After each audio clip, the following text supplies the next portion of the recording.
Welcome to the Realm Kast. I am your host, the Mortal Kombat fan, Tim. And with me, as always, is my co-host, our lore master, Yanni. Welcome, Yanni. Thanks, Phantom. This week, we have writer Jeremy Adams with us. Welcome, Jeremy. Hey, thanks for having me. Thanks so much for joining us. Most of our listeners would know you as the screenplay writer for Mortal Kombat Scorpion's Revenge. Woo woo. now on HBO Max. Watch it. That's right. Yeah, it just got released on HBO Max, and I've already watched it about 3 more times, not counting times leading up to the live action movie release. So, oh, that's good. Well, I'm glad you liked it. I mean, it was just an unusual project because what had happened was I'm constantly talking about martial arts around the office to the point that people are like, "Could you just shut up?" And I would be talking about it a lot about DC Comics because I really like the DC Comics martial arts scene, which inevitably led to the movie I did with Bruce Timm called Batman: Soul of the Dragon, which is martial arts oriented. Yeah. And what happened was, I guess Sam Registers, the president of Warner Animation, got together with NetherRealm, Ed Boon and stuff, and they were going to do an animated thing. And everybody was just like, "Oh, Jeremy's the only one that can do this because he's just nuts about video games and he's nuts about everything, and especially martial arts." And so, it was really interesting because it was like, originally the mandate was we want to do it a little different. And so I had to kind of, it's hard because you guys are Mortal Kombat fans. It's a huge history. It's a huge lore. And I really thought, okay, I'm only going to have this many minutes to tell a Mortal Kombat story. Like, what do you do? How do you do it? How do you bring people on board? And originally, we were going to focus more on the Scorpion angle, but there was also requests from other people like, "Hey, we need to really work on that, pivot onto the first tournament too." So it's an interesting thing because I had a great time making it. There were some things like Jennifer Carpenter as Sonya, but Joel McHale, Johnny Cage was like otherworldly to me. That really made us laugh. And Rick, who's the executive producer, which in animation circles is kind of like the guy who puts it all together, and Ethan, who's the director. And in fact, on the DVD, which is funny, is they have an audio commentary. A, it was the first audio commentary I've ever done. And B, I hadn't seen the movie. And so it was like, okay, let's do the audio commentary. And I'm screaming through half the movie going, "Oh my gosh," because I had only seen a snippet of when Hanzo just goes total ham on everybody in the village originally, because I'm scatterbrained. Talk about scatterbrained. I had written the script. I had turned it in. NetherRealm told me it was too violent and too vulgar. And I said, "What?" I go, "Have you paid attention to what you're doing? Because you do it way more than me." So I scaled it back. But then the storyboard guys who were just like let loose, ramped it up to 11. Oh, yeah. And I was like, "Oh my gosh." And the only thing that's sad is I wish we would have been able, because it came out like a couple weeks after COVID, I think. Or something like that. It was like a month after COVID really shut down the States. Otherwise, we were supposed to premiere it, I think, in New York, and we were going to have like it would have been a perfect midnight movie. Honestly, a real perfect midnight movie. But it was really fun to take a little spin on it, and hopefully we'll get to see more. So, were you a Mortal Kombat fan before you actually wrote this? Yeah. Well, I mean, a kid of a certain age. Basically, what happened was, you'd go to, we used to have these pizza joints that had arcade games. And I don't know I feel like Street Fighter came out first. I'm not sure if that's right. But I remember everybody playing Street Fighter. And then suddenly Mortal Kombat showed up. And it felt like we were getting away with something naughty playing. You know what I mean? It's like somebody get uppercutted off the bridge into the spikes, and we're looking around like, if our parents see this, we are dead. They're gonna straight fatality us, And then I could only play Raiden fairly well. My friend was a Scorpion freak, and he would keep, jumping off the screen, hitting me from the other side, and I'm like, "I hate you!" And there was no internet, so we were trying to figure out how to do the fatalities, and somebody would figure it out. We're like, how could you possibly figure that out? I mean, you spent gobs of quarters on this thing, So obviously I was a fan of the game. And then the 95 movie came out, and I like the 95 movie a lot. Mhm. So, I mean, it's not as gory, obviously. But at that time, I was obsessed with Highlander. So Christopher Lambert was in it. I was like, I have to watch this. And then you had, Johnny Cage. I still think it was a great, intro to Johnny Cage. This is the part where you fall down, I think. And it was what it was. Honestly, up until that point, it's like every video game movie was terrible. Like I shouldn't say terrible, but it pretty much was like Mario Brothers. It was definitely terrible. Yeah, Double Dragon. Even though I love Mark Dacascos, it was like, maybe not. And but this was like, it was relatively good with really good martial art choreography. Like there's that fight between Johnny and Scorpion that's just so good. And I since found out, it was funny, but when I moved to LA, I'm living in this apartment, and our next door neighbor is a former stunt guy who worked on Mortal Kombat. And I ended up talking to him because I love martial art movies, and he was telling me, oh yeah, I worked on Mortal Kombat, and it was all the Hapkido guys that I ended up learning from myself, but like just this really fast-paced martial arts fight scenes that I really like, because there's this tendency now in martial art movies to move in close because maybe the actors don't know martial arts, so they'll shake the camera and they'll be so close you don't know really what's going on. And when you get a movie like Raid Redemption or even the MK95, it's like they pull back and you can actually see these people kick and move, and it can be really quite fun. But then obviously the lore started getting deeper and deeper, and I lost track of it. I don't know, somewhere in the middle. And I'd play the games and I would get them or whatever and skip through. And then as I started jumping back into it, especially as I was trying to just make sure I wasn't being too egregious with the lore, because it's intense and it's extensive.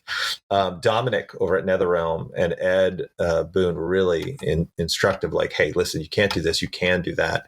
You can push it here, but you can't push it there, because we only had a limited time to make, a limited space to make a Mortal Kombat movie. And it's like, are we going to hit all the points? No. But like, do I want to touch on the Kamidago? Do I want to touch on like all the other pieces? It's like, yeah, absolutely. But it's such a deep, deep lore that it's going to take much longer to hit everything. But we got the tournament, we got the characters, we got the main premise, so. And Shinnok's amulet, like you managed to sneak in a lot of things into this movie. Well, even the Quan Chi, the element of like, Sub-Zero not being Sub-Zero, like we were trying to do that stuff. Listen, I'm not lying. I know that New Line wanted to see our script in animatics before they even shot their movie. And I was very surprised when I watched the live action. I was like, hey, this opening looks really familiar.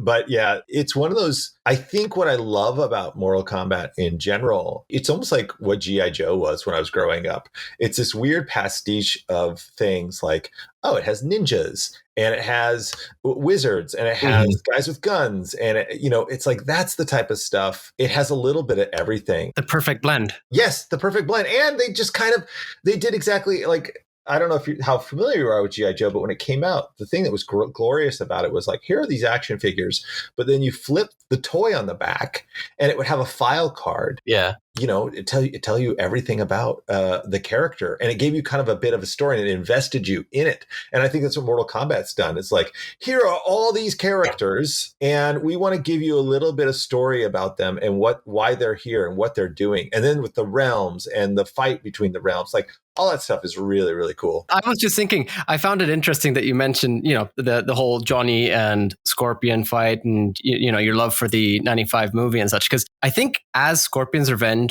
released, that was right when we started the podcast. And we actually reviewed Scorpion's Revenge as we interviewed Chris Casamassa, who played Scorpion in the movie. That's funny. That's great. Let's talk about a little bit more about your history with Mortal Kombat, before we jump too much into the movie. Did you have a favorite character growing up with the series? Well, okay. So I'm a sucker for a couple of different archetypes. One, I love Liu Kang, but that's just because I love Ryu. I love any dude with a headband that is the chosen one. It's like, oh, you got me at the chosen one. I really like Liu Kang. I love Johnny Cage, but like, you got to understand, when Johnny Cage appeared, it was like I was on the Van Damme train. Like he would not, I was like, Claude Van Damme is the greatest human being ever, and I was like, this guy's straight out of Bloodsport. So I love that. So I always kind of followed that. I like how pompous he kind of became as the series went on. Yeah. Scorpion is the Wolverine, right? Like he's the guy that I just kind of find myself going, I don't, especially at the beginning, it's like, I don't know who this guy is, but he throws a spear and yells, "Get over here." And FYI, like one of my friends was so obsessed with it, and we were really into martial arts. I remember him challenging this guy at a dojo. This is a true story. He was supposed to be quote unquote a Wing Chun master. And my friend, the only martial art training he had ever had was playing Mortal Kombat.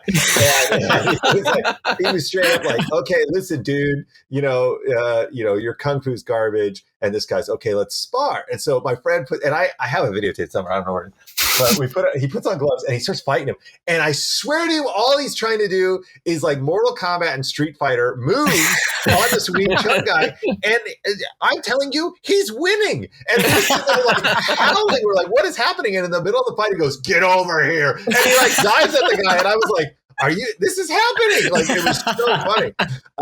It was the coolest thing ever. But yeah, it was really, really funny. So I have an affection for Scorpion. I have more of an affection now because once I got in, to the nitty gritty of Scorpion, and I thought, here's the John Wick of it is my family was killed, and then it's like, I was killed, but it's like, I want revenge so bad I'm willing to fight my way out of hell. Yeah. It's like, is such a cool, like, what? I could have done the whole movie just that, and in Scorpion's Revenge, it's like, there's different retcons about where he gets his spear chain. And I was like, I love the idea. And what we put in the movie, obviously, is that that's what he's being hung up by and tortured by these demons. And that's the thing that becomes his weapon, that's prison. And so I really like Scorpion too. But listen, Johnny Cage doing the splits, hitting people in the balls is always going to be funny to me. Luke Cage, we have a question about that later on, actually. So yeah. Wait, about Sonya kicking him in the balls? Because I will tell you, I had more of that in the script, and they were like, they literally like, okay, dude, like we can't have her kick him in the balls anymore. And I go, but it's hilarious, like. So, that's really yeah, we'll jump into that. So all these characters you mentioned are basically from Mortal Kombat 1. What would you say your favorite Mortal Kombat game is? Oh man, that's tough, dude. I'm trying to think. Was it X when they started doing the X-ray stuff more? Yes. And 9 as well. 9 started them, really. 9 started it, yeah.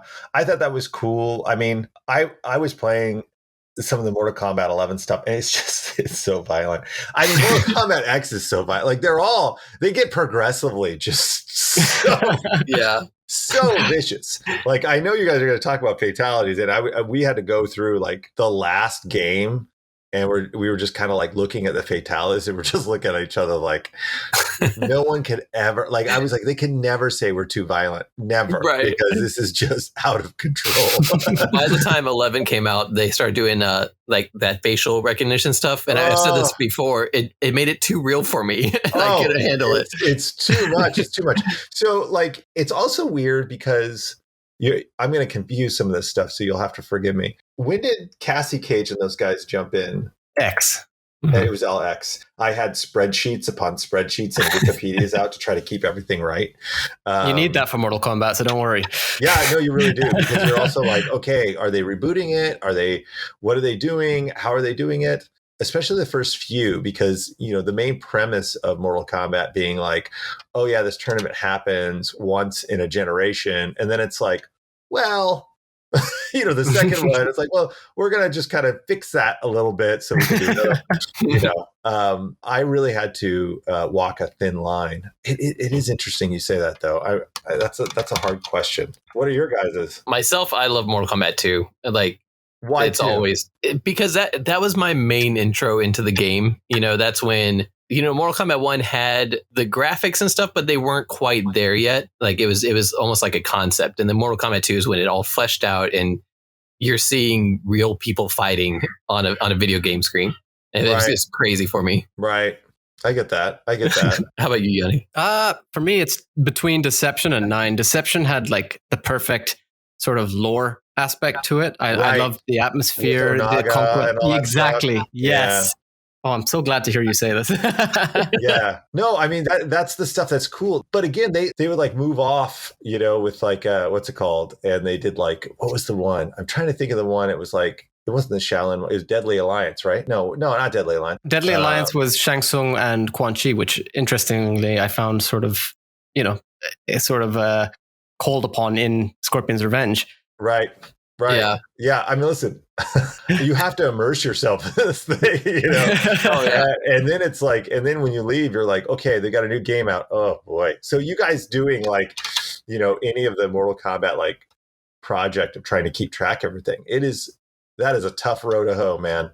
You know what I mean? But like, it did get better. I mean, it's like you said, like Mortal Kombat 2 is great because you can see them. You can see they go, oh, we've got a hit, and we have to kind of like build this out a little bit. But now we're at, I mean, Mortal Kombat X was crazy, and Mortal Kombat 11 is just. It's really dialed it up. It's dialed it up, but I love to 11. Yeah, I mean, because I remember when they did the DC Universe one too, and I was like, "Oh man, we should totally do this as a movie. This would be so great." But I love that. It's sort of like Fortnite or Lego. It's like Mortal Kombat has this ability to bring in, the Terminator and Ash from Evil Dead. Like, I love that aspect to it. I mean, as a fun thing, but I also love that deep lore of the realms and there's a simplicity to, hey, it's a fighting tournament that determines the fate of everything. And I would be arguing with Ed and Dominic. I'm like, so wait, I don't understand. So if you win, you can still, I mean, if you don't win, you can still invade. Like, yeah, you can still invade. It's like, yeah, but why don't they do that? And it's like, well, because they want to merge. I'm like, yeah, but they could just invade and then they'll own it and then they can fight, and I'm like trying to poke holes there. There's like, shut up. Okay. See, as fans, we always poke holes in it. So it's so good to hear you say this. Well, but I also think that's the fun of it, right? Like that's it's like comic books. Like I'm obviously a huge nerd when it comes to comic books. And I feel what's fun for me, especially as a writer, is where are those holes? And can I possibly fill them and do it in a way that would be satisfying? Because as a fan, that's really satisfying to me. If you're sitting there going like, ugh, they left this thread. And I can't believe, I'll give you the best example. Okay, Buffy the Vampire Slayer. Love the show. And there's a season, I'm not spoiling it because it was on like 20 years ago. So they ended the episode with Buffy. Suddenly her sister was coming to live with her. And up until that point, we all knew that Buffy was an only child. And I remember being like, what? This is stupid. Like just angry, and luckily there was no Twitter back then. So I couldn't yell about it and destroy my career in as prologue. I was like, this is so stupid. And then what happened was the next year, it was almost like halfway through the season, the mom looks at the girl and it's like, who are you? I don't have another daughter. And I was like, what is happening right now? It was like they just twisted the plot on its head. Yeah. And they were like, oh, she's something different. And so with Mortal Kombat, what I find sometimes is there are these weird little plot holes, and to be able to like sew them up or explore them a little, because I don't know, and you guys will know better than I, they had kind of in like a cut scene, but it was just like splash pages, talked about the Quan Chi disguising as Sub-Zero and killing Scorpion's family. And like, but it hadn't been a scene. It hadn't been explored. We'll jump into that definitely, because that's coming up, and that's going to relate into some of the questions that we have. All right, go ahead. Give me your questions. I'm going to talk. I'm going to ramble. This hour's going to be over and you're going to be like, no, we love it because you obviously sound so passionate, and that's something that we love to hear. No, I love it. I mean, there are times where I hear other people interviewed on certain projects and I think, do you even like the project? And I get very irritated. Well, that's definitely not happening with this one. I can tell you that. It's interesting to hear you talk about how, in the comic books, trying to tie together that lore and stuff like that, because you actually had a big part to play with the Flash when they brought Wally West back to life, because you kicked off the whole Infinite Frontier, didn't you? Well, it's interesting. that's another like convoluted story where Dan Didio, who was the head of DC at the time, brought a bunch of animation writers in and said, hey, we're going to do this thing called 5G, and we're literally going to just push this universe ahead 5 years or something.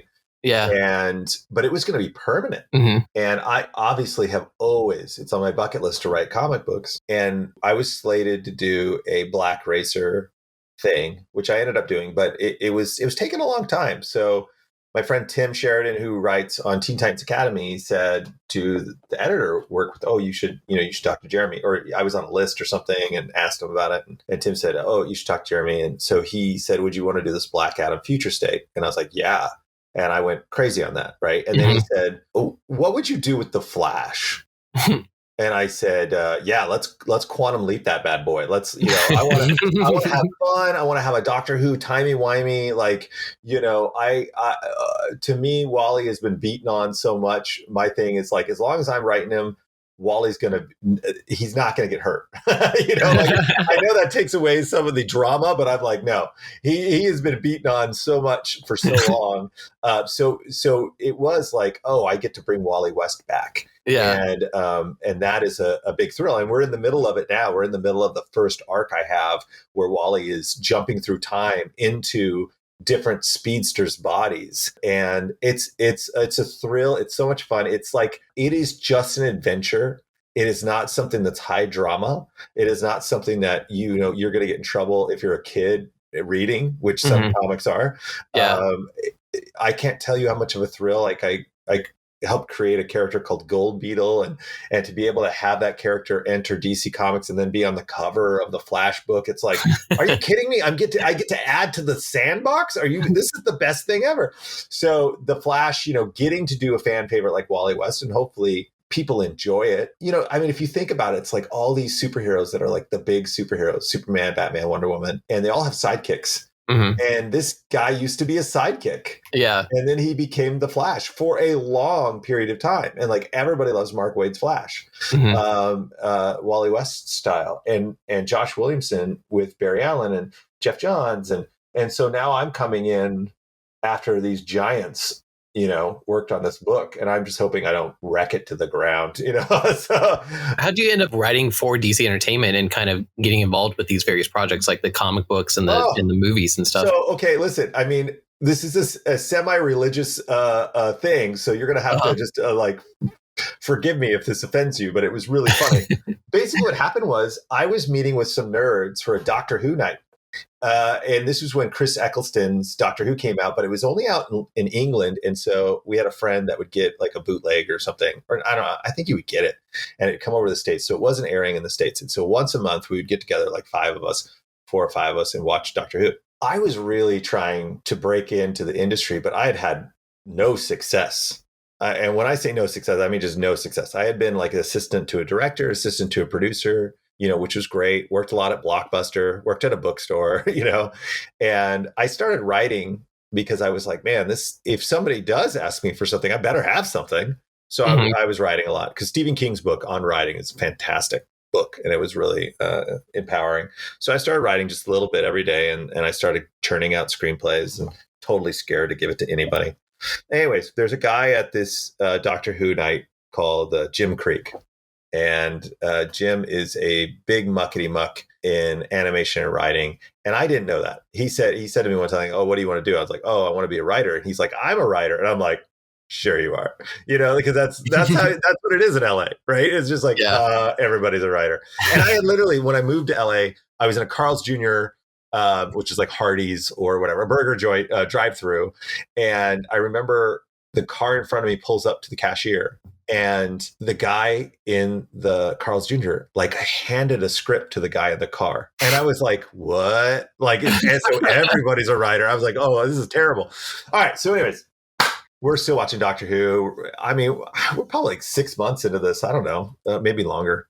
And I was just telling my girlfriend at the time, who's now my wife, man, it sucks. Like, I have no idea what I'm doing. And we had just come back from church, and there was a whole story about, Moses and the burning bush. And I'm sure you've heard that story. And I'm like, oh, look, the burning bush. I go, that's what I need. I need a burning bush. I need a bush. I need God to tell me exactly what I need to do next, because I have no idea, and I am failing miserably. And my wife's like, well, you should pray about it. So I was like, oh yeah, okay. So I talked, had a nice little prayer chat with God, like, listen, I can't work in as an assistant forever. Nobody wants an old dude answering phones for them forever. And the next day I get a call from Jim Krieg, and he says, hey, I know this is weird, but I feel like God wants me to be your mentor, and I want to put you on my show, but I need you to do this, this, and this. And he gives me like 3 things to do. And I was like, okay, that's weird. And I did it. And they put me on Green Lantern, the animated series. Oh, and wow. You worked on that? I didn't realize that. That was my first credit, was Green Lantern. I loved that show. Oh, it's such a good show. Yeah. So I did one called Blue Hope. And then they liked it, and they let me do a second one. And animation is a very peculiar thing. So I did those 2, and then I had nothing. I was working at a toy company as an assistant in licensing. And animation, you write something, and then like 2 years later, you hope you see it. And what ended up happening at the toy company, I kept writing. I was like, oh, you guys should do a cartoon for this. You're a toy company. You have this organic brand. You should do this. You should do this. And I would send them all this stuff. And they're like, you're nuts. And then what happened was Green Lantern came out, and some of the guys I kept sending stuff to were like, why aren't you writing on our show? I was like, your show? What's your show? And they're like, it's called Monsuno. I was like, well, I would love to write on your show called Monsuno. And so I started writing for Monsuno. And then I got moved up to assistant producer in Monsuno. And then on a Friday, I found out my wife was pregnant. And on a Monday, the entire department was let go. Oh, and I was like, oh, brutal. Whoa. So tornado of events. It really is.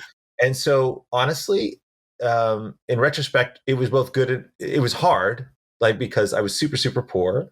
And I ended up becoming, a stay-at-home dad for a good 3.5 years. And we were at one point, I thought, I'm going to have to get a job anywhere at night, because we're not going to be able to make ends meet. And then I was doing ghostwriting, a lot of ghostwriting and weird stuff like that, which I don't recommend for anybody. And then Jim got a job at Warner Brothers for Justice League Action. And he said, hey, would you want to write some of these? I was like, yeah. And that kind of started the ball rolling at Warner Brothers. And suddenly I was doing these Justice League Action, they're like 15 minutes, I think 10 minutes, 15. I don't know if you've ever seen them. They're fantastic. Yeah. They're fantastic. And so I did 4 of those. And then suddenly it was like, hey, you want to do this Scooby-Doo thing? I was like, yeah, I'd love to. I'm not going to say no to anything. So I did that. And then suddenly that got me into the Lego space. And then Lego just started giving me tons of work. And I really love those guys. And we started getting along. And so I'd done a lot of Lego, like Lego Superhero Girls, Lego Flash, Lego Shazam, Lego Aquaman, all those. And then we had pitched to my friend who ended up becoming the showrunner of Supernatural, a Scooby-Doo Supernatural crossover called Scooby Natural. And we did that, which is fun because we had to write that a year in advance. And everybody loved that. And that ended up getting me a little more oomph. And at that point, I had just done really young kids stuff. And then they said, you want to do Mortal Kombat? And we were laughing because we were really trying to pressure marketing and PR to put out a trailer that said, from the people that brought you Lego Flash and Lego Aquaman and Lego Shazam, Mortal Kombat. Like we really wanted people to, like, the juxtaposition is huge. And so that was my first kind of like adult, older, obviously animated movie, and then Batman Soul of the Dragon, and now Justice Society that just got out. And then I went to go work on Supernatural for the last season as a story editor, writer, and that was really fun too. So, Mortal Kombat kind of broke me into the space of more adult fare, which, is where I like to be. That's so cool. More mature stories, And I don't think kill to do a live action one, kill to do a live action, anything with guns and ninjas, I don't think your fixation on the gore of Mortal Kombat would have translated well over to Lego. So no, not at all. They have very strict guidelines. but we have this really fun animated kids like martial arts show that they sent me over to China. to take part in. And I think like the first week of the first one got like 59 million views. It's called Monkey Kid, and it's going to be released sometime, hopefully soon. I keep saying that because I keep being told that it's going to be released soon here in the States, but it's fantastic. It's animated by Flying Bark, who had done like Rise of Teenage Mutant Ninja Turtles. So it's this amazing animation style. And again, it's in that wheelhouse of, oh, I like martial arts and people getting kicked in the face. And that's so. All right. Well, you then moved on to Mortal Kombat Legends, Scorpion's Revenge. Yeah. My first question is, why Legends? Well, there is we had a big meeting about titles and what we could do, how we could separate ourselves into our own little niche of Mortal Kombat, and people wouldn't be that confused. Like, we don't want to, we want to make it was more of a branding issue, and it's legally allowed too, So Mortal Kombat Legends gives us kind of an overarching brand. Like, if we could do more of those, we could say Mortal Kombat Legends, Sonya's toe blade or whatever, It's like you could do that sort of thing. So it gives us something that we can, what the hope is that it's successful enough that people will go, man, we really want these, and we could just make a bunch of them, Mm-hmm. Like a sort of animated universe for Mortal Kombat. Yeah, exactly. That's exactly right. And so you decided to start off at least with focus on Scorpion. Why? Yeah. What was the decision to sort of retell the age-old Mortal Kombat story, but with this sort of focus instead? Yeah, I mean, I think it's just a jumping off point for fans and non-fans alike. So the story of Scorpion in that context, I think for me, I mean, the honest truth is I wanted to keep the focus on him even more, but it needs to be a retelling of the first tournament, but also give it just enough of a flavor of like, hey, this is something a little different. I know there's a lot of fans that are like, oh, this is just the thing we've seen before. And this is kind of like, well, here's a few other things to help you along. Because if we can get this out of the way, if we can get this kind of like the first retelling of this, and we add enough stuff in there that you feel like it's new enough that you'll stay on, then if we do another one, then you'll know it's like, okay, it's like the origin story in any superhero movie. It's like, okay, we got the origin out of the way. Now we can tell other stories. Yeah. And that's the goal of that, was just kind of like a launching platform for people. So when you started off the movie, you had the scene with Hanzo and his son actually talking about the backstory of a scorpion and how it's will that kind of makes it so menacing. Was there kind of an inspiration for this scene? Because I mean, that really happened to me. It wasn't a scorpion; really? It was a mantis, and it was a mantis and some ants. My parents were divorced when I was very young, but one of the things I really remember my father saying is like, look, you can see this mantis, and this mantis isn't going to go down without a fight. Like, it's being attacked and swarmed, but it keeps going. And so that's always stuck to my brain. And so this was kind of a way to take that and twist it a little. Like, basically every time I write, I'm excising some weird demon from my past. So that is where that kind of came from. And I'm very much in the mindset of, if you knuckle down hard enough, it's kind of the Rocky thing. It's like, you can overcome anything. And I think when you have something as just and righteous as Scorpion's family being murdered, you get it. Like, I'm a family man. I get it. And it's like, no. And what was interesting when we wrote it, and I remember writing it, and I remember people being like, this is really dark. And actually Rick, I think, had animated his son being killed, or at least, we had seen it. And this time you see it, but it's not as graphic as it was because you can only do so much, But I really feel like when you watch the prologue of Scorpion's Revenge, there's so much emotion and there's so much intensity in there. And when you see Hanzo frozen, like, I'm going to kill you, it's like you kind of believe it. So that's where that came from. It's a beautiful inspiration. Oh, yeah. You could have saved that scene for when they do a remake of Fox's The Mantis. Yeah. That was like the big 90s show. I remember that with Carl Lumley, who also plays Martian Manhunter and was just in Falcon Winter Soldier and Alias, which I love. I freaking love Alias. So, next up on the movie, let's dive into the lore a little bit. Okay. So, we have the whole scene where Hanzo actually gets killed. Yeah. The route that you went with this movie was more like what we had seen in Mortal Kombat Legacy, where it wasn't actually Sub-Zero. It was Quan Chi all along. Yeah. And it kind of differs from the video game a little bit, because in the video game, it was Quan Chi that basically hired out Sub-Zero to kill his family. Right. I'm curious, like, what was the inspiration from that? Was it from Mortal Kombat Legacy? Like, you guys just kind of liked how that story went and you decided to go that route? Yeah, no, that's exactly right. Also, I feel like Sub-Zero gets, he kind of gets the shaft a little bit. Like, Yeah. It's like, oh man, I didn't mean to do this. Or like, this isn't me. What are you talking about? But it also lends itself to, obviously, his brother and that whole story. And I think that's important too. Mortal Kombat has so many characters, you can only do so much. But we were trying to also weave in the idea of Quan Chi and, Shinnok and all that stuff, because I think that stuff's important. And I think hopefully we'll get a chance to explore it even further. And so if we're going to explore it further, we need to set up some of those guidelines. If we had just done, he hired out and he did this thing, then there wouldn't be as much of that manipulation. Like there's this moment in Scorpion's Revenge where Scorpion is literally impaled.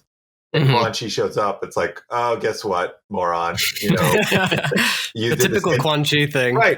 And then you see Scorpion, grab the thing and start pulling himself out, and you as an audience are like, oh hell yeah, and that's like that. That's you're trying to build to that like catharsis of.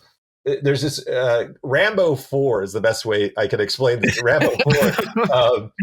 What's great is if you grew up in the 80s, you've seen Rambo 1 through 3. And you know that Rambo has like defeated all the Russians, and in Rambo 4, it's like there's a spec ops guy and hey, boatman, just stay in the boatman. And you're thinking, oh, buddy, you don't even know. That's Rambo. Like, and when you unleash Rambo, he's going to come for everybody. So like at the end, when Scorpion shows up and kills Goro somewhat unceremoniously, and is like, oh, okay, they're basically rigging the game in a way within the context of the rules. And at the same time, we leave it on that very that's our Empire Strikes Back note where Liu Kang is like, wait, I was supposed to win this thing, and Raiden says to him, it's like, oh no, you're not supposed to win this. You're supposed to win. You're supposed to beat Shao Kahn. And so there is this long game that Raiden's playing and that everybody's playing this weird chess match. And what I hope, especially if we get another one, you can see where that long game plays out and it'll make more sense, because Liu Kang also doesn't have a prominent role in this particular movie. And that's intentional because I want to be able to make a prominent role for Liu Kang in a movie. Yeah. It's funny you talk about Sub-Zero, because on the scene where, Scorpion shows up and faces him at the end of the movie, the whole time I'm thinking, this poor guy has no idea what's going on. He's just like, like this dude's just coming at me, but that's the other thing about Scorpion. He is hell-bent on revenge, and Raiden is kind of talking to him, and they're all kind of like, there's more to life than revenge. There's more to life to this. There's more at stake. And that's the thing that kind of pulls him a little bit. But at the same time, he makes damn sure he gets his revenge by the end of that movie, and that's it's a dark scene. It's like, my God will avenge me. And he's like, damn, your God. And it's like, and I'm sitting there writing this going like, man, this is messed up. I can't believe they're going to let me do this. I can't believe there's going to be a cartoon. Yeah, that's exactly right. That's exactly right. Yeah. Did I say that lore correctly or did I miss something? No, you did actually miss something. Basically, what we were asking about with regards to the inspiration of MK Legacy was you used the sort of legacy Scorpion Shirai Ryu being killed off by Quan Chi scene, right? Now, in the games, what actually seems to have happened is that Quan Chi is hired by the Lin Kuei to get rid of the Shirai Ryu. So we never actually see him pretend to be Sub-Zero, and although that can be argued to have been the case in MK9. Just clarifying on what Fan Tim said. One thing that I found quite interesting as well, in terms of inspiration from Legacy, was you used Scorpion's, Hanzo's wife and child's original names, Satoshi and Harumi, rather than the retcon pet names. No. I mean, it really was a conversation, and it was us going to Dominic and the people at NetherRealm and like, which one do we use? And they're like, this one. I'm like, okay. It is a weird thing because I do think that Mortal Kombat's gone back and forth on different things, and we're trying to be additive, but at the same time, this is kind of an alternative universe version of Mortal Kombat. Yeah. So we're not going to get everything right, mainly because we don't have the time, and they didn't know if this was going to be a success or not. So it's like we had to condense some stuff. To confirm, by the way, we're happy that you went with the originals. Good. This is a good thing. Good. Well, if anything, you got it more accurate than some of the other sort of things in the series. I know. I was thinking about that. Like, what would I have done? And it's interesting because we had to cut out some stuff in ours, and just because of time. And there's so much more in my mind about Sonya, and I was thinking about this in general because, like, I'm sure you watch movies and you think, well, how would I have done it? And I think about that. Sonya in particular is an interesting character that doesn't get explored as much as I would like her to be. And the idea that she is somebody that is a female in a predominantly male, military, and she's really good. So she has that kind of pressure on her. And then at the same time, she's very mission driven. And I was thinking about some of the current Mortal Kombat things, and I thought, oh man, there's just a lost opportunity. Like, she's not chosen there either, and she's still trying to prove herself for being a soldier. Like, that could have been a real interesting thing. Sonya as the chosen one would be interesting too, but whatever. With Sonya, you added like a whole new dimension to that character, something that we hadn't seen in previous Mortal Kombat incarnations. What, her foul mouth? I don't know. Ronda Rousey might have added some of that. The thing is, I was a big fan of Dexter, and Jennifer Carpenter was Dexter's that sister. character. Yeah, right. And she just foul mouthed and rough. And so when I was writing Sonya, sometimes you kind of cling to, like, who would be the character you'd want to be this character. And I literally wrote it for Jennifer Carpenter. I didn't know we were going to get Jennifer Carpenter.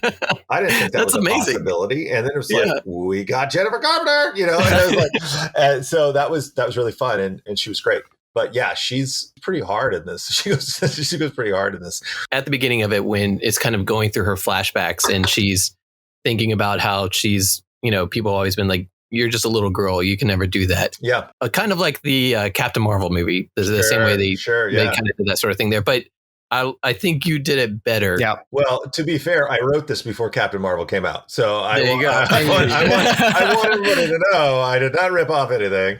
I have two daughters, and they're in the throes of that, where, my oldest daughter would come back and say, yeah, I'm not, I can't do this because I'm a girl. I'm like, oh, hell, you can't. Like, so it wasn't so much like a gender politics you want to write into, as more actual real life experience that you're putting into your story. Yeah. I mean, listen, the misogynistic piece of it is this, and is that when I found out my wife was pregnant, I was like, oh man, I hope I have a son. I mean, I'll be really honest. I was like, oh man, I hope I have a son so I can play lightsabers and we can do this and do this. And my friend looked at me and she said, you can do that with girls, right? And I was like, what? And that was like right before, like, the new Star Wars movies came out, DC superhero girls. So my career suddenly moved, and I started doing Lego DC superhero girls. And I started going like, hey, look, Gold Beetle is a girl in DC Comics. Black Racer is a girl in a comic, because I have two girls and I want to kind of give them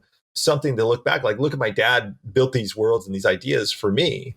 And so with Sonya, it's one of those things too. It's like, she's a BA warrior, and I kind of wanted to give her some hook to be like, this is why her psychology is like this, And again, these are, what is Mortal Kombat Legends? It's like 79 minutes. They all should be 2 hours long, as far as I'm concerned. But and in fact, we have to cut out a lot, because it's just like they're like, Jeremy, you turned in another giant script. I'm like, listen, this isn't my fault. It feels longer than it is. In a good way. Yeah. So you were talking a little bit about the voice casting. Did you really have any input as to the voice actors that you had in mind while you're writing this? Yeah, so Jennifer Carpenter for sure. Yes. Basically, they go, who do you want to be in this thing? And you give them a wish list. And then they go, yes, we can get this person. We can't get this person. We can't, they do that sort of thing. Or they go out to people. And the fact that we got Joel McHale as Johnny Cage was just so good. And listen to me. I'm telling, if there is anybody in the live action Mortal Kombat space, I know everybody wants to have what's his face is Johnny Cage, but I'm telling you, Ryan Reynolds. Oh no, The Miz. Everybody's like, The Miz, yeah. But I'm telling you right now, Joel McHale is ripped as all crap. Oh, he is. It's like, he's sarcastic. He can act. He'd be so freaking funny. And what was so great about it was Ed Boon, I think that was one of the good things too. It's like Ed was so enthusiastic about the project and he was so complimentary that we were so collaborative. And at the last Mortal Kombat tournament or whatever they had, and they introduced the trailer for Mortal. He really promoted the heck out of. Oh yeah, Final Combat, right? Yeah, and he had on his Twitter account and everything, and he was so gracious, and it felt so good to know that. Oh, look, these are the guys that we really have to please, and they're pleased. So, the real backing of the actual creator, that's awesome. But Joel McHale, man, he really knocked it out of the park. And he would improv off stuff, or he would say, man, this line is really dumb. And I'd be like, oh, geez. But in a way that he's like, we've heard that 1,000 times. What if we did this? And I got to tell you, being in animation, sometimes you will stunt cast, aka get a celebrity to do a voice, and it's not great. And it's not like they just want to come in and go out. Joel actually cared. He actually was like, to the point that Wes Gleason, who's our amazing voice director, was like, okay, we're good. You don't need to do it anymore. Because he would just keep going, and he would do these incredible takes, and then he would make up another joke, and then he would do this, and we're like, all right, he was so willing to contribute, and that's such an incredible thing. That's amazing. Yeah. With the consultations and stuff, did you get to talk to John Tobias also at all? I didn't know. I mean, our main touch points were Ed and Dominic, and those were the main. Yeah, that's impressive, especially because he made a lot of the original lore, and you managed to capture a lot of that in this movie. Listen, we relied heavily on them. So I don't even know how to say Dominic's last name. It's like Shin Chiolio. Yeah, it's been a point of contention on here. but he's like the coolest guy, and he's the one who has it like so straight in his head. But there's a lot of those guys there that like, I don't know the answer, but I'll get you the answer. So we really tried to go down the straight and narrow with what they wanted. The other thing about Mortal Kombat, which is hard, is, if we get to do more of these, the thing that I'm somewhat afraid is that people die, and every character is somebody's favorite character. And that's the thing that I'm always just like, oh, geez, if we get to do more of these, we're going to have to kill people off, and that's going to make people angry, because you can't just have everybody be okay, because that's not the game, I think one way we can sort of calm your worries about that is that it's Mortal Kombat and everybody dies. That's right. Everybody comes back. Everybody dies, everybody comes back. I mean, that was the thing. That was the worry with Jax and Goro, and Jax getting his arm ripped off that way. But I have plans for that. So, again, it's about condensing, and the choice was, do I put Jax in or don't put Jax in? And it's like, but if I put Jax in, I can set him up for something else. And that's my goal. And I'm hoping that will pay off, because there's so many characters you have to service. Speaking of Jackson, the way it was done was the Mortal Kombat tournament hadn't actually begun at that point, right? Right. And so was that one way of demonstrating Shang Tsung's kind of sneaky side?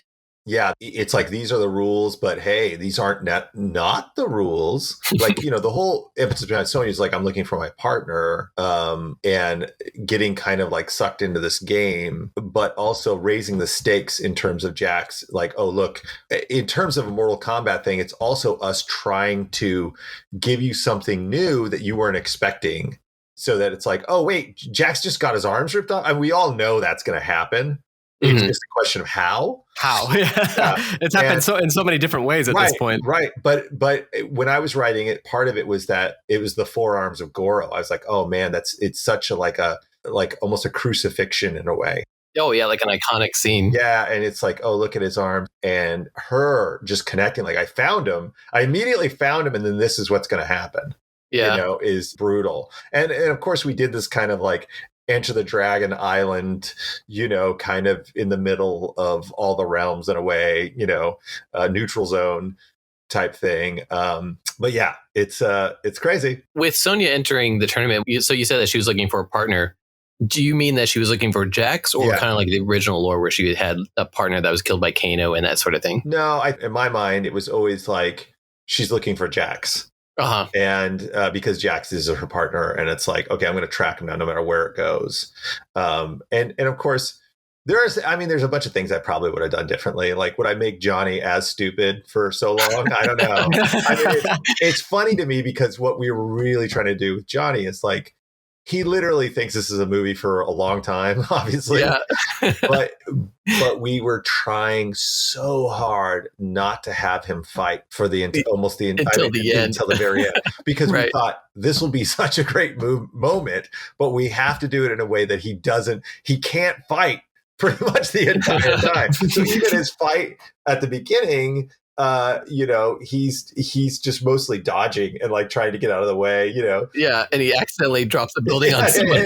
And he double middle fingers a minute later. Like, oh, yeah.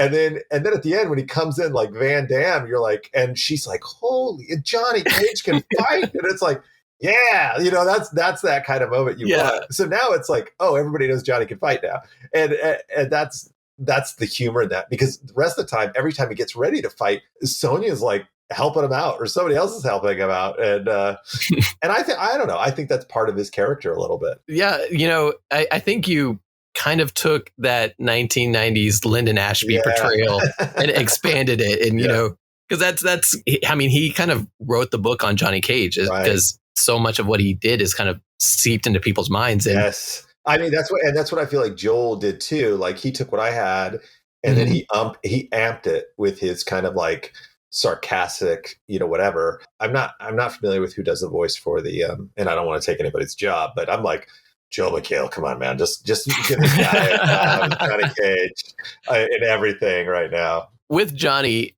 he gets punched in the balls a lot. We've come full circle to this question. Yeah. There might have, I'm telling you, there's like 2 or 3 that we had to cut out. Like, it was just like, weren't there already 4? I know. That was the note. It's like, okay, now it's getting egregious. I'm like, is it? Because it's pretty funny. Are you doing this so that Cassie is never born? Is that the idea? Yeah, that's right. Yeah, I mean, Sonya literally busts his balls the entire movie. Yeah. Well, it's funny to me because that was his move, and so she just keeps kind of like just nailing him, and it just comes out of It's kind of this weird positive reinforcement. And what's so great about it in terms of the character of it, here you have a guy who's a movie star that probably has a lot of women that want him for something else, and here's this woman that comes in and is just like, I don't care, and I'm going to kick you in the nuts, and it's like, and of course that's like, I love this girl, like that's his thing. I was curious.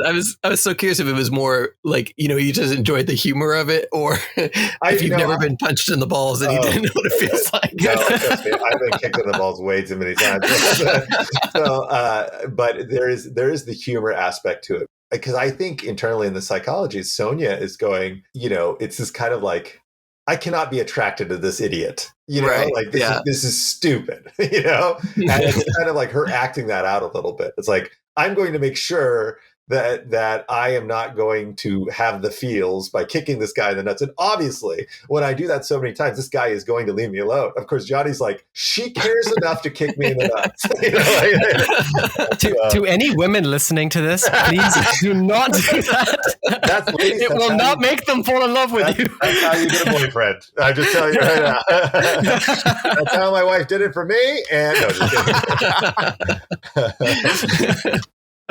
So you mentioned, well, we talked just now about Johnny, not fighting.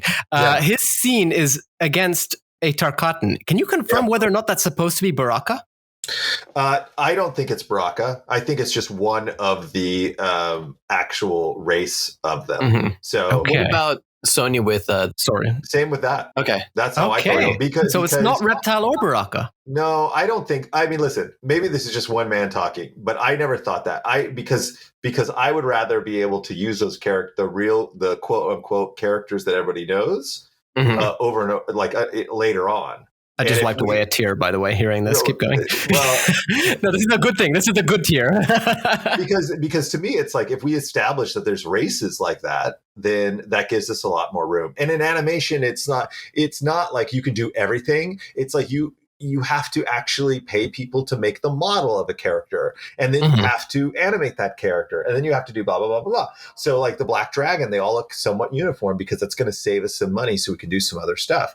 And so if you can make these characters that are also a race of characters, then, or a particular race, then we can reuse them later on if we get more opportunities. And then you can give them more. To me, we see this character, he died. And honestly, I mean, the other thing is, I don't even think, I mean, aside from Reptile getting killed the way that he gets killed, or I won't even say Reptile, I think the characters, if they're the actual characters from the game, should get probably a little more, before they're killed.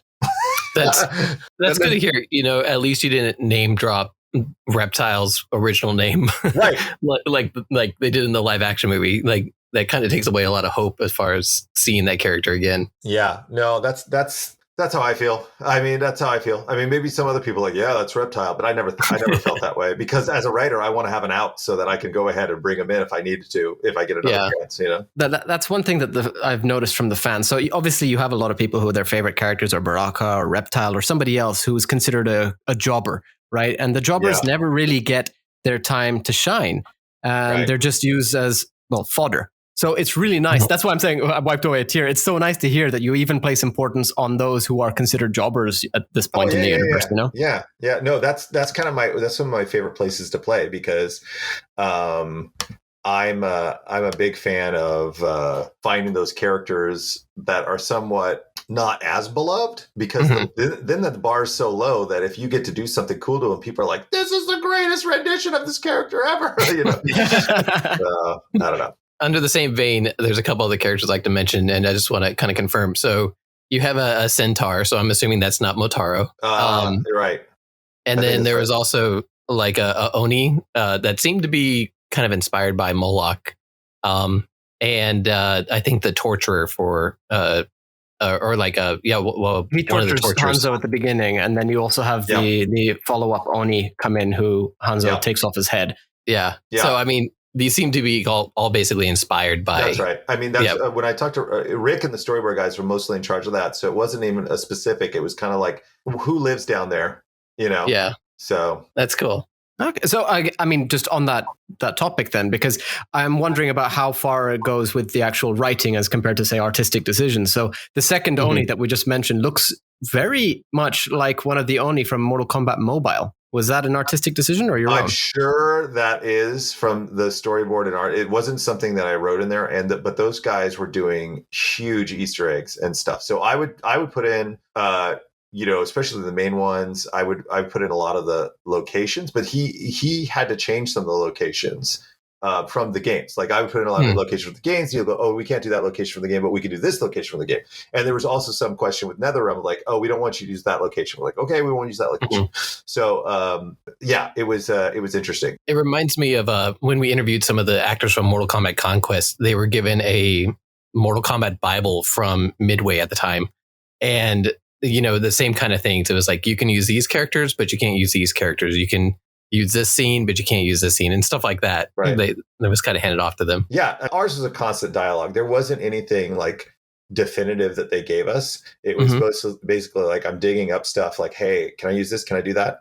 And they're like, yes, no, yes, no, yes. What inspired you to put Nitara into the movie? I didn't do that. That was so a Rick Ethan move, and I laughed, and I thought that was so cool, because it was like, I did put Johnny, eating all this stuff and saying certain things, but then like her being the one that's there was really them. That was such a fantastic, like, whoa. Did you hear about the thought process behind it, or at all? Like maybe they knew that she was possibly being cast in the movie? No, I don't think that was the case, because they never let us know anything that was happening with the live action world. I think it was mostly like, I think it was just that these guys were like me. When I write, I'm like going in a deep dive and finding things that are interesting to me through the lore. And they were doing the same thing from an artistic level. And they were finding all sorts of things. There are some other Easter eggs Rick's told me. Some of them people have heard, some people haven't. I'm not going to say any of them now. But like, the idea that there are little things from different games in throughout this movie just to give, I guess you could call it fan service if you want, but it's really just like, hey, we're in this world. And again, we don't necessarily have 10 movies to do everything, we only have one, and we want to do as much as we can in that one. So with doing as much as you can in that one, like there was obviously a lot of inspiration from different parts of the Mortal Kombat universe. Right. I mean, we've mentioned Legacy. We definitely see some MKX in terms of, I'm assuming, the X-rays and such. Yeah. Was that again something that you wrote in with the script, or were the X-rays something decided by someone else? No, we had talked about it beforehand. And I remember Rick saying like, "Oh, I want to have X-rays. I want to have some of these fatalities and da da da da." And I was like, "Great!" And so I would comb through different fatalities, and I would comb through different X-rays, and I would put some of those in, but they obviously took it to a different level. They took it to the nth degree, and I love it because the funny thing about the X-ray stuff too, my familiarity with it pre Mortal Kombat X was that there was this great Sonny Chiba movie called Street Fighter back in the 70s, in which they did, this is the 70s, they did an X-ray punch in the middle of the movie, and it's super cool and it's so low tech, but this is like kind of old school way, and so. Rick was very clever about the use of it, I think. And those were some of the first things I saw animated. I was like, oh my gosh, this is so dark. And it was so great, but it was, yeah. It was just, again, Rick and I have done like 10 movies together now. So cool. There's a certain element of like, we're just back and forth all the time. Yeah. And sometimes it gets mixed up. Sometimes it doesn't. It's really fun because we both, just vibe off each other. We had mentioned earlier, like how you kind of had Johnny Cage was very similar to Lyndon Ashby's, and you even had the boat scene from the original '95 movie. Like, what other kind of inspirations from Mortal Kombat stuff? Like anything from Mortal Kombat Conquest that kind of influenced your writing with this? Not Conquest. Though it's funny. I bought all those, and I don't know how to describe this, but I'm such a sucker I'm such a sucker for syndicated television. Yeah. And I especially syndicated television of a certain time. And I remember seeing some of that on TV, but I could never find it again. It was on one day and I'm like, where is it? Right. So much of it, it's weird because it all blends together in some ways.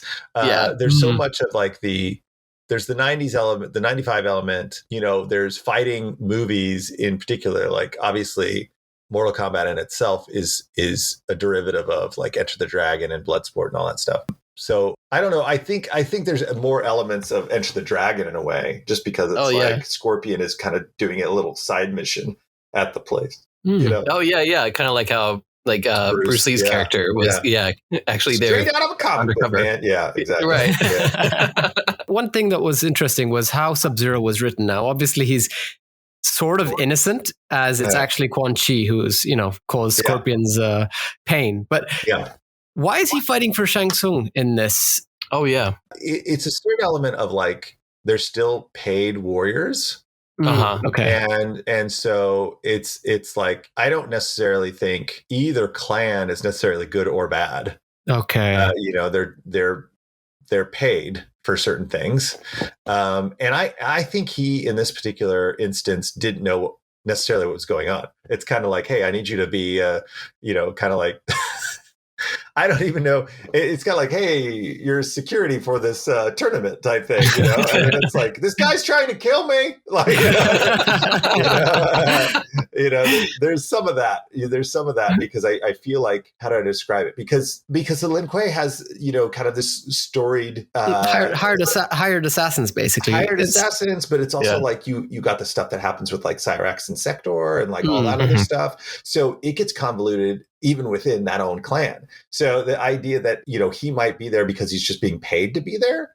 And honestly, because you have Shang Tsung and you have Quan Chi and like all those people are in cahoots, there is a certain chess element to it. It's like, I want Scorpion to do this thing. And so I'm going to put this carrot on a stick and put it in front of him to make him do this thing, because we need to figure out, they're trying to game the system in a way so that Shao Kahn's going to win. That's very interesting because, on the other hand of this, you have Kano who literally hires out people to assassinate the warriors, bringing in the Black Dragon. And then Sub-Zero turns to him and says, "You've dishonored the tournament." Right. So you have these two characters that seem to both be working for the bad guys, and then one of them has honor to him, and then Kano has none at all. That's what I always felt about like some of these assassins. I do feel like they're assassins, wink, wink, but they also have a code of ethics, in a certain weird way.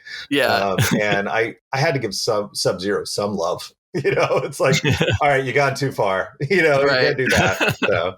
That was my favorite fight in the movie, so it definitely got some love. Good. Does Kano actually die when he gets the hammer or the axe thing to his eye? You said it yourself. No one actually dies. Hey. Already thinking like an MK person. A person? Yeah. No one actually died. Hey, listen, I grew up in comics too, so it's like you better chop off their head and burn their body, to make sure they're dead. Otherwise, right. And even then, you don't know. I mean, the fact is, Hanzo died and then fought his way out of hell. You know what I mean?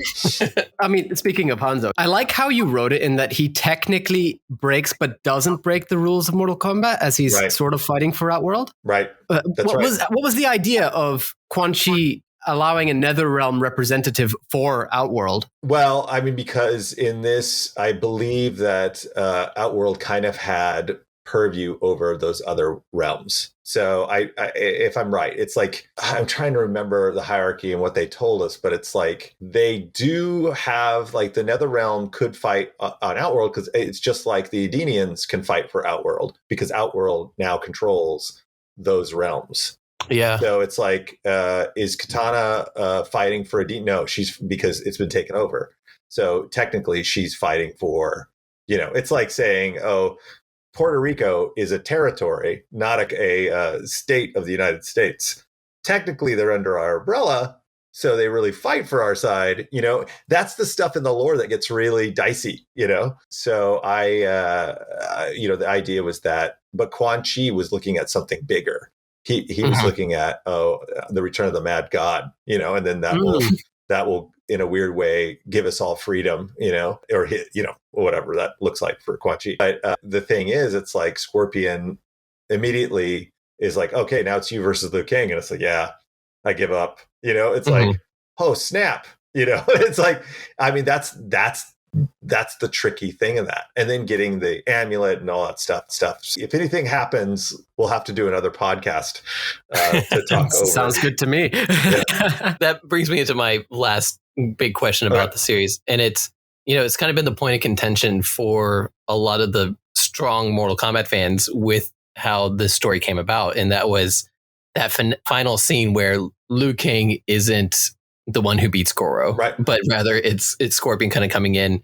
And I know you talked about this a little bit earlier, but this whole idea that Liu Kang is the chosen one, but I mean, he's no longer defeating the champion for the other realm. Like he's not regaining that. Away. Yeah. I mean, but that's the arc. Hopefully that'll be satisfying if we can land it, because I mean, we obviously left it with like a huge cliffhanger where he's sitting there and he's just downtrodden, and there's nothing better than taking your hero and beating the crap out of him and then seeing him rise from that. Because he's at the end of the movie, he's at his lowest point. And it's like, I didn't do the thing I was supposed to do. What's foretelling is the fact that he's like, no, you don't understand. You're not supposed to defeat him. You got to defeat this guy, this bigger thing. And that's what's the most important thing. Like I've only shown you a piece of your destiny, basically. It's like, I know you thought it was just this thing, but it's so much bigger. And that's kind of what we're hinting at. And if we didn't do that, like, let's just say that it's like the 95 Mortal Kombat and he wins. And then it's like, okay, and then we're going to roll right into Annihilation or whatever. It's like, well, we already know this guy is the strongest guy ever and he can beat anybody and blah, blah, blah. So it feels like the stakes aren't that great. But if we're giving you something new in terms of something that you're not sure of as an audience member, because the The only way I can describe it is when I watched Game of Thrones, I had read all the books, and I'm watching Game of Thrones, and I'm like, yeah, I knew that was going to happen. I was that jerk. It's like, listen, I mean, I wasn't exactly like the book, you know. And then suddenly, the show caught up to where the book was, and then after that, I was going, I don't know what's going to happen, you know, and that was exciting and also annoying. So, you know, if you're a fan of Mortal Kombat, rightly so, you know, it's like the end of Empire Strikes Back. You're like, wait. Han Solo just got frozen in carbonite and he's gone. It's like, yeah. It's like, well, what happens? It's like, I don't know. We'll have to find out. It's like, and now you're like, oh crap, you know. And the thing about genre is we're all huge fans of things, and we get deeply invested in things. But we have to remember that, you know, it's not over until it's over. You know what I mean? Like, we purposely set up like, hey, I hope we can tell this second story. And if we can, I think those concerns will be addressed. Because, I mean, obviously I wouldn't take the chosen one and immediately, you know, go, this guy sucks. And like, you know, leave that as the last thing you say in a movie. If I didn't have some idea that like, I hope to, you know, give him a chance to shine, you know, that would be pretty dark. You know, it's like, oh, well, we won, but boy, you really blew it, Liu Kang. You know, like nobody wants to see you do anything. So the Mortal Kombat community, I mean, it tends to be all over the place with how they react to anything Mortal Kombat that comes out. But the story on at least Rotten Tomatoes got 90% from the critics and 87% from the audience, and managed to get, I think it was like $3 million for domestic sales. That's awesome. Like, are you happy with this reaction from the community? And is it kind of what you expected? Well, it's not what I expected. I mean, I really didn't have any idea, honestly. Fandoms can be really hard. You know, having come from Supernatural, even Scooby-Doo, even, you know, these comics, it's like you get an element of people that are like really complimentary and they're great. And then you get people that will find your Instagram with your daughter and post under it, I hope you die, you know? And you just go, okay, that's not fun, but everybody's passionate about the thing, right? And they had told me like, you know, the Mortal Kombat community is really big. And I'm like, sure it is. You know, I didn't really understand how big it was, but it did really well for everybody, I think, and everybody was really pleased. And my job is to respect what has gone before, and I want to make sure that somebody like Ed Boon and Dominic are happy because they're the ones that are caretaking the franchise. And if I'm working for Warner Brothers Animation and we want to be in the Mortal Kombat business, I want everybody to be happy with it. And that's a weird needle to thread. And luckily it felt like not just with I did, but obviously the whole team, which, you know, animation is the most collaborative art form, I swear. I think we all cared about it in a lot of ways. And we were able to do things that we've never been able to do, especially in the kid space. So, you know, the reaction I think was great. I think it's gratifying because even with this live action movie that came out, you know, a lot of people are, you also got to see Scorpion's Revenge. You got to see Scorpion's Revenge. Yeah. And that's really, you know, heartening because it makes you feel like, oh, we must have done some of it right, you know? So you're never going to get it perfect. Even as a writer, it's like you have limited control. Here you go, you know? So yeah, it is what it is. I know we've kept you for a while. I do have 2 questions left, if that's all right. The first question is related to what you mentioned earlier regarding cut content. Is there anything you could let us know about that? Like what sort of stuff was cut? Would we possibly be seeing it later? I absolutely cannot tell you anything. I don't know what they're holding on to and what they're doing, but like I sign all these NDAs and stuff that I can't talk about it. I just know that it just expanded some of the scenes, you know? Okay. So yeah, I can't say much more. All right, then I'm assuming I'm going to get a similar answer here, but I'm still going to ask it anyway. Yeah. So now at the end of the film, you actually give us a bit of a teaser as with a scene with Shang Tsung and Shao Kahn, sort of teasing the invasion, basically, rather than an Outworld tournament as one would expect from the games and skipping straight ahead to Mortal Kombat 3. Where do you take a sequel from here? I don't know. I mean, the idea is that, again, I'm going within the strict Mortal Kombat rules, right? Which is technically, according to the Mortal Kombat rules, the idea is that if Earthrealm won, they break their streak, right? So the fact is that now that they've broken their streak, technically they're going to have to, whoever's going to have to win like 10 more times.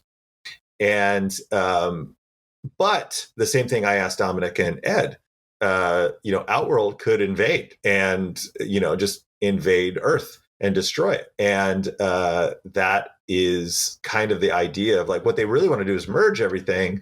But if they, like my feeling is, why don't they just invade and then destroy it, and then they'll take it over, and then they can just do a tournament, sure, it'll be a couple thousand years, but they'll eventually win again because they'll have all the people on there, I'm just trying to go within the rules, quote unquote, that the elder gods set up and go from there. So we'll have to see, because if Shao Kahn is sitting there going like, hey, I've been thwarted, the only thing I see is we gotta go in and just take this place now because I was on the verge of winning and now I'm mad.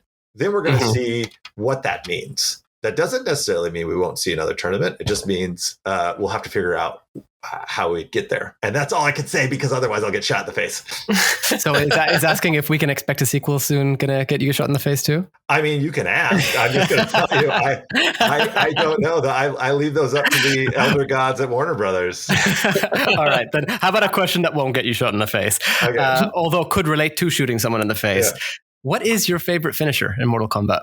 Oh my gosh! Listen, this is going to be cheesy, but it's the toasty, because it's just it's toasty. Like, yeah, it made me laugh so hard, and it still to this day makes me laugh. I think I tried to get Joel McHale to say it in that high. You did, after the building falls. I tried to get it to be like high pitched, and that didn't work out. But because I think that's so funny. But those are my favorite. There's a couple of the new ones that are just so violent that I was just like, I liked it for its sheer audacity, but I can't think. There's an Aaron Black one I remember seeing going like, oh my goodness gracious, Steps on the head. Is that the one? Oh yeah. That's so dark. So Jeremy, where can our listeners find you? And is there anything you'd like to plug before we let you go? I have a new movie that I've co-written out called Justice Society in World War II. That is out on digital and will be out on, something else soon. And The Flash, I write the comic book for DC Comics, which has been fun, comes out monthly. And you can find me at Space Kicker on Twitter. So Space Kicker on Twitter, and that is where you'll get all the latest information and stupid observations from me. We will be leaving a link to your Twitter for those quote unquote stupid observations for sure. Thanks. I appreciate it. I appreciate your time, guys. No, we appreciate you. Yeah, and thank you for joining us. Yeah. And thank you to all of our listeners for stopping by the Realm Kast today. Yeah, Jeremy, again, thank you for joining us on this episode. It was really a pleasure to have you on the Realm Kast. Oh, thank you so much. I hope, I didn't get in trouble and that people enjoy it. You can find Yanni and myself, Phantom, on the Mortal Kombat group on Facebook, as well as Yanni on the Mortal Kombat meme realm. Special thanks again to Uppercut Editions, who are creating the Mortal Kombat compendium for the continued support. You can follow them at Encyclopedia MK on Twitter and the Mortal Kombat Encyclopedia Project on Facebook. You can catch up on all episodes of the Realm Kast on YouTube, Facebook, iTunes, and Spotify.